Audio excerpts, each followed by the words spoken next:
वैकुंठवासी मामासाहेब गुरुवर्य प्रातस्मृती अमृत महाराजांना म्हणायचे, अमृत तुझ्या आवाजात देवाने अमृत ओतलं रे. हे कोणाला म्हणायचे? कोणाला? प्रातस्मृती वैकुंठवासी अमृत महाराज काय. शेवटी सुद्धा त्यांच्या मुखातून याची लागी हो ही गवळण म्हणून ऐकली आणि चिर विश्रांतीला हे महापुरुष गेले. तुला सांगायचं काय ते त्यांना म्हणायचे, तुझ्या देवाने अमृत ओतलं रे. मला वाटते तेच अमृत त्या गुरुवर्य प्रातस्मृती वैकुंठवासी अमृत महाराजांकडून आमच्या श्रद्धेय पंढरीनाथ महाराजांच्या त्या वाणीत ते अमृत ते ऐकलं कस महाराज ते नुसतं ऐकतच राहावं वाटते. खऱ्या अर्थानं पाहिजे झालं तर रागातनं गाणारे भरपूर आहेत, राग गाणारेही भरपूर आहेत, रागात गाणारेही भरपूर आहेत. खऱ्या अर्थानं पाहिजे झालं तर भावात गाणारे असे क्वचित पाहायला सापडतात.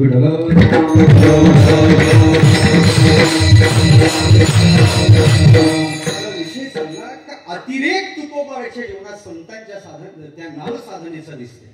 किती चिंतन करतात, माझी वाचा माझा ऐकायला तयार नाही. रात्र न कळे दिवस न कळे अंगी खेळ दैवत हे सदा सर्व काळ तुकोबारा नाम चिंतन करतात. जगाला त्या साधनेत प्रवृत्त करतात. तुम्ही घ्या वेगळ्या पद्धतीनं घड्या पुढे गेलं विस्तार करत नाही. कधी प्रेमानं कधी रागावून ते तुकोबारा जगाला नामसाधनेत प्रवृत्त करतात. कारण या युगाचं नियत साधन ते आहे, सर्व फल देणारं ते साधन आहे. आणि असं ते साधन तुकोबारा जगाला प्रवृत्त करू लागले तर जगाने विचारलं, लोकांनी विचारलं, महाराज तुम्हीही चिंतन करता आणि आम्हालाही चिंतन करायला लावता, पण या साधनेची फलश्रुती काय? तुकोबारा सांगली बहुविध फलश्रुती या साधनेची आहे. काही दृष्ट फल या साधनेनं भेटतात आणि काही अदृष्ट फल या साधनेनं भेटतात. तू सदा सर्व काळ जर या साधनेत रत झाला, सदा सर्व काळ हे नामचिंतन करू लागला तर तुझ्या जीवनात दृष्ट फल काय प्राप्त होईल? अभंगाचं पहिलं चरण. पवित्र तो देह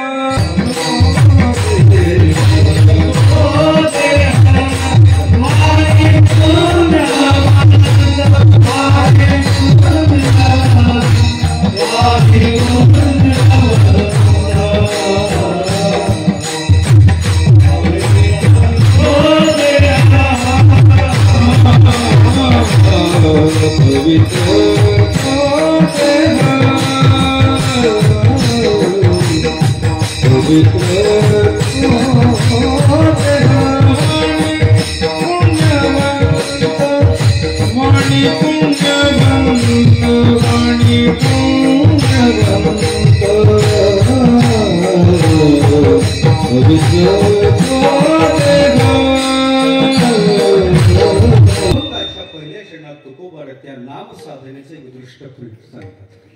तसं नाम साधनेची फल काय? फळ नाही, फल काय याचा विचार करायचा झाला तर नामतत्व कौमुदी नावाचा ग्रंथ आहे. भरपूर फळं सांगितली.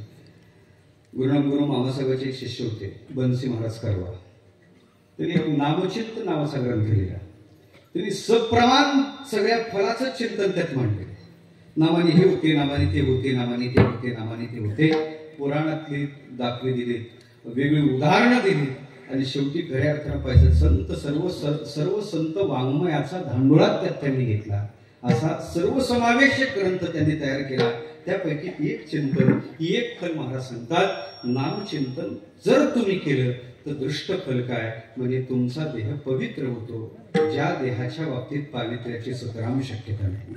देह म्हणजे अपवित्र, देह मात्र पवित्र. किती अपवित्र समजा तुम्हाला, तो अपवित्र यात विशेष नाही, त्याच्या संगतीत आले त्याला सुद्धा अपवित्र म्हणतात. त्याच्या संगतीत आलेले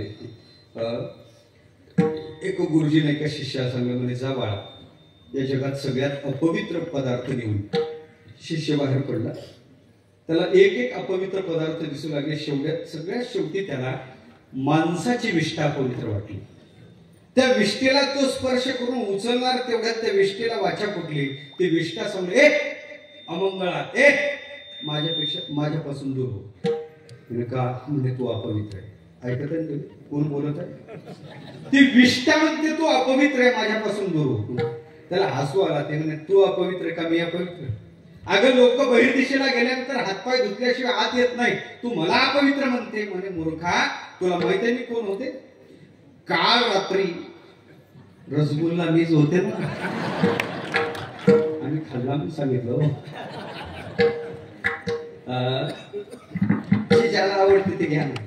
वडापाव मीच होते, गुलाबजाम मीच होते, पाणीपुरी मीच होते. मेथीची भाजी ना, आज मेथीची भाजी होती ना, काळ मेथी मीच होते ना, मीच होते. लोक मला रात्री पाहून लाळ घोटून जात होते, पण तुझ्यासारख्याचा संपर्क आला, या द्वारा वाटे मी आत गेले.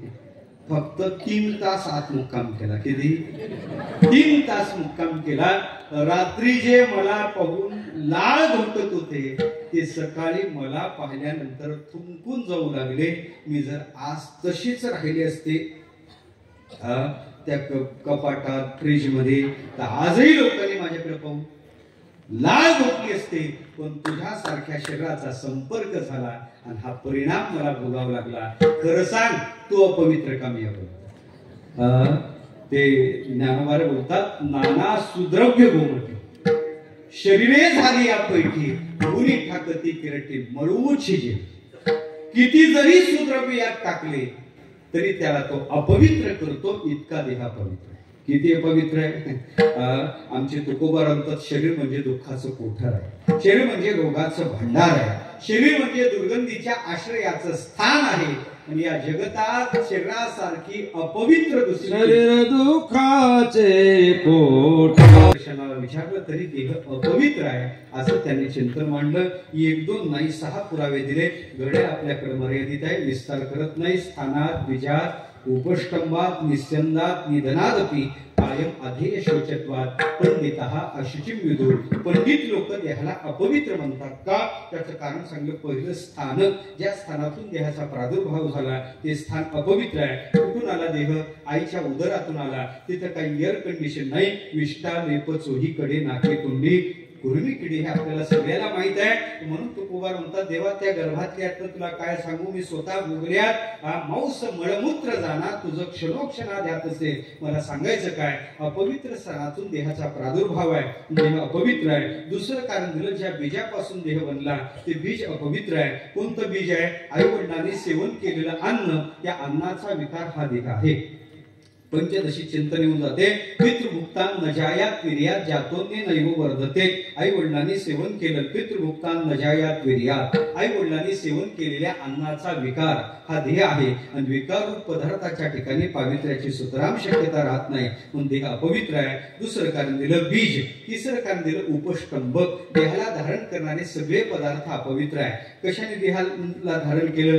सप्त धातूचा विचार आहे. एकही धातू पवित्र नाही. कोणता धातू? त्वचा पवित्र आहे? नाही देवा. आंघोळ करू नका, जरा वास घेऊन पहा ना, सुगंध येतो का नाही? उन्हाळ्याचे दिवस आठवा म्हणजे लक्षात येईल. मला सांगायचं काय? त्वचा पवित्र नाही. त्याच्यानंतर पाहायचं झालं तर मांस पवित्र आहे? मांस पवित्र नाही. त्याच्यानंतर रक्त पवित्र आहे? रक्त जर रक्ताला संस्कृतात नाव आहे अशुद्धा. काय म्हणतात संस्कृतात रक्ताला? अशुद्धा. ज्ञानोबाने एके ठिकाणी त्याचा प्रयोग केला. ज्ञानोबा म्हणतात, ते अभेरुनी गोचीड रक्त काय नसलेली ती नाही. काय म्हणतात? अशुद्ध काय नसलेली ती. रक्ताला संस्कृतात नावच अशुद्ध आहे, त्याला शुद्ध समजता कसं? म्हणून रक्त अपवित्र आहे. त्याच्या पुढे चला आपल्या शरीरात अस्थि आहेत, हाड आहेत ना, हाड अस्थि आहेत ना, पवित्र आहेत का होत्या? नाही. एखाद्याला पोहोचून येतो, त्याच्या अस्थि दुसऱ्या तिसऱ्या दिवशी घेऊन येतो. आणलेली अस्थि घरात ठेवतो का बाहेर ठेवतो? का? घरातला नसतो. मग घरातला व्यक्तीने अस्थि बाहेर का? त्याचं कारणच ते आहे, अस्थीच्या ठिकाणी पवित्र नाही म्हणून अस्थि बाहेर आहे. आलं लक्षात? अस्थि अपवित्र आहेत. किती अपवित्र आहेत? किती अपवित्र आहेत? असं म्हणतात, माणसाची असो पशुची असो अस्थि खाली राहिली, वर घर बांधण्यात आलं तर वरच्याला खालची समाधान भेटू देत नाही. ती खालची अस्थि वरच्याला समाधान भेटू देत नाही. म्हणजे ज्याला घर बांधायची त्यांनी पहिले जागा शुद्ध केली पाहिजे. जागा काय केली पाहिजे? सांगू का तुम्हाला जागा कशा शुद्ध होते ते? तुम्ही म्हणत असाल तर घर बांधायचे असेल तर सांगतो तुम्हाला. ऐका, सोन्याच्या नांगराने जागा नांगरली का जागा नाही सांगत तुम्हाला, शास्त्र सांगतो. सोन्याच्या नांगराने नांगरली का जागा पवित्र होते. ज्याला घर बांधायचे तो उद्याच नांगर खरेदी करा. तुमचं झालं आमचं अन्नपूर्णेचं काम चालू आहे, महाराजांचं घरच बांधणं चालू आहे. खऱ्या अर्थानं पाहिजे झालं तर याचाच नांगर नेऊन आपण तिकडे आलं का लक्षात. म्हणून खऱ्या अर्थानं पाहिजे तर तुमचाच नांगर आम्हाला पाठवा. मला सांगायचं काय, शक्य आहे का हे नाही. म्हणून ते ब्राह्मण बुवा ती वास्तुशांती तेवढी सोन्याची काळी सांगतात. ते काय करतात, भूमिदेवतेचं आव्हान एखाद्या पाटावर चौरंगावर करतात आणि नंतर ते यजमानाच्या हातात देऊन त्याचा नांगर करतात आणि शुद्धीचे मंत्र म्हणतात. आणखी सोपं सांगू का, जागा पवित्र करायची झाली तर सोपा उपाय सांगतो, गावरान गाय त्या जागेवर बांधा, तिच्याकडून गोमूत्र शेण पडू द्या, ते गोमूत्र शेण तिथं सारवा, ती जागा पवित्र होऊन जाते.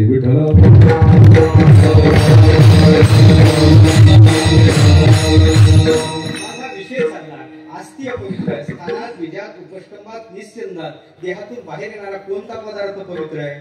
कोणता पदार्थ डोळ्यातून बाहेर येते काय म्हणतो आपण त्याला? चिप्र पवित्र आहेत का? नाही. कानातून बाहेर येते काय म्हणतो आपण त्याला? मळ. मळ पवित्राचं नावच मळ. मळ म्हणजेच अपवित्र. मळ. ते तोंडातून बाहेर येते काय म्हणतो आपण त्याला? लाड. गरळ ते पवित्र नाही. नाकातून याच काळात ऋतू बदलला, वातावरण बदललं का भरपूर मटेरियल बाहेर येते. जसं तूप साठवून ठेवतो तसं त्याला साठवून ठेवण्याची व्यवस्था आहे का आपल्याकडे? नाही. का नाही? का नाही? त्याच्या ठिकाणी पावित्र्याची शक्यता नाही, ते पवित्र नाही. आणि लक्षात, ते पवित्र नाक मुख गळू लागले लाळा आणि शेंबूड पवित्र आहे का? ते नाही. मुखातून येणारं मटेरियल पवित्र नाही. कानपूर मी फक्त वरचाच विचार सांगतो, खाली जाण्याची मला आवश्यकता नाही. देहात जर पवित्र असतं तर देहाच्या एकातरी 12 वाटे पवित्र पदार्थ बाहेर आला असता. एकाही 12 वाटे पवित्र पदार्थ बाहेर येत नाही. त्याचा अर्थ देहाच्या आत कोणताही पवित्र पदार्थ नाही. म्हणून निस्यंद म्हणजे प्रवाह सुद्धा अपवित्र देहातून बाहेर येतात. स्थानात, बीजात, उपष्टंभात, निस्यंदात, निधनादपी देह मरणाने अपवित्र होतो. मरणाने स्वतःच अपवित्र होत नाही, त्याचे जे नातेवाईक आहेत त्या संबंधिताला सुद्धा 10 दिवस तो अपवित्र करून जातो. कोणत्याही धर्मकार्यात त्यांचा प्रवेश नाही. का नाही? त्यांचा देह त्याच्या संबंधाने अपवित्र झालेला आहे. म्हणून संबंधिताला अपवित्र करून जातो, देह मरणाने अपवित्र होतो. आणि शेवटी सांगू का, कायम या देहावर पावित्र्याचं बाहेरून आदान करावं लागतं. देहावर पावित्र्य आणावं लागते. जी स्वतःसिद्ध पावित्र्याने युक्त वस्तू आहे त्याला पवित्र करण्याची गरज नाही. गंगा मुळात पवित्र आहे, गंगेला काय पवित्र करायची गरज? गोमूत्र पवित्र आहे, काय गरज आहे पवित्र? त्याला पावित्र्याचं काही संस्कार करण्याची गरज नाही. पण देहाला पवित्र करण्यासाठी स्नान करावं लागते. किती दिवसाला? रोजच केलं पाहिजे बरं का. आणि एक सांगू का, 1000 कामं सोडून केलं पाहिजे.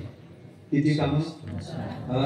आणखी सोपं सांगू, 100 कामं सोडायची, पहिले जेवण करायचं. शास्त्र सांगतो, पदार्थ नाही सांगत तुम्हाला. शतम विहाय वक्तव्यम. 100 कामं सोडून काय करायचं? किती सोपं आहे. पहिली पंगत पाहिजे काय, त्याच्या पुढचा आहे का? 1000 कामं बाजूला टाका, पहिले स्नान करा. आता वजन झाले 100. 1000 बाजूला टाका. सहस्रम स्नान आचरे.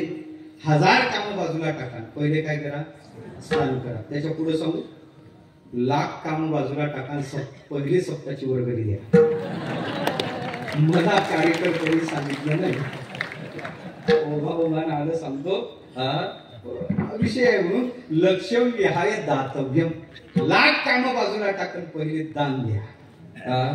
त्याच्या पुढे सांगू, कोट्यावधी कामं बाजूला टाका आणि पहिले नाम जपायला सकाळी येत चला.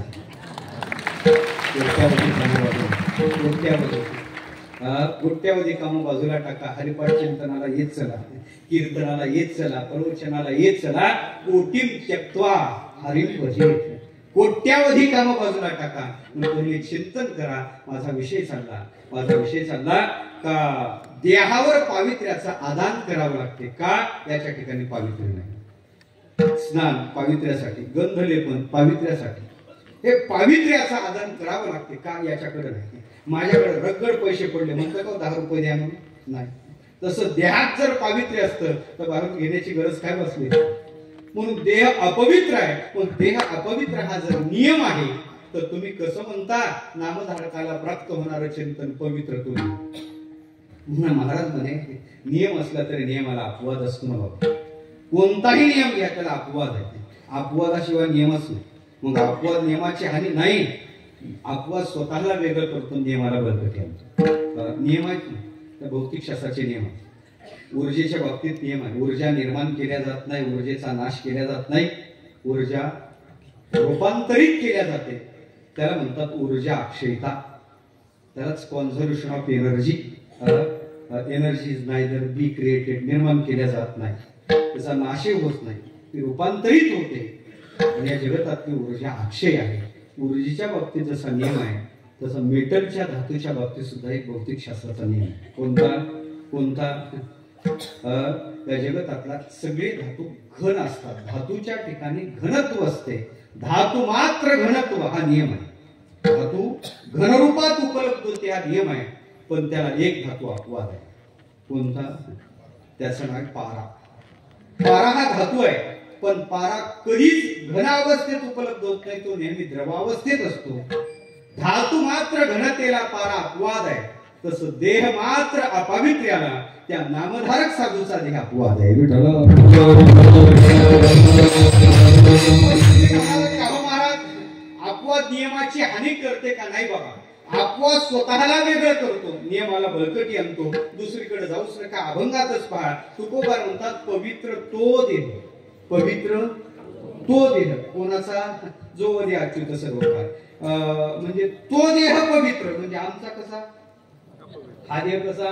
तो देह पवित्र म्हणजे एका म्हणता भले तुझ्या सहजची निंदिले माझा विषय चालला. तो देह पवित्र सदा सर्व काळ त्याचा देह पवित्र आहे. त्याची वाणी पुण्यवान आहे, त्याची वाणी पुण्यवान, त्याचं मुख पवित्र आहे. महाराज हे दोन्ही पवित्र होते नामचिंतनाने.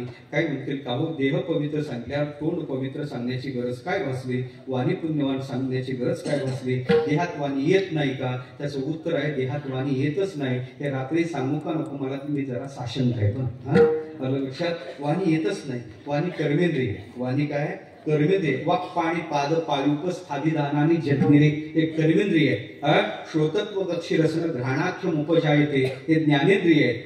आणि हे सगळे जे आहेत अपंचकृत पंचभूताचं कार्य. अपंचकृत पंचभूताचं कार्य आहे. आणि खऱ्या अर्थानं पाहायचं झालं तर हे सगळे येतात कुठं? तर सूक्ष्म देहात येतात. कारण तो 17 तत्वाचा आहे. बुद्धी कर्मेंद्रिय प्राण पंचकेर मनसा धिया शरीर सप्तदशवीस सूक्ष्म तल्लिंग मुच्यते. त्याला लिंग देह म्हणतात, त्याला सूक्ष्म देह म्हणतात. तो 17 तत्वाचा आहे. आणि त्यात जर वाणी येत असेल तर तुकोबारला ते सांगायचं आहे नामचिंतन केल्यानंतर त्या नामधारकाचा देह पवित्र होतो, म्हणजे त्याचा स्थूल देह पवित्र होतो. आणि वाणी जर सूक्ष्म देहात येत असेल, वाणीचा समाहार जर सूक्ष्म देहात होत असेल तर त्या महापुरुषाचा सूक्ष्म देह सुद्धा पवित्र होतो. म्हणून वाणी पुण्य बनतं. विठ्ठल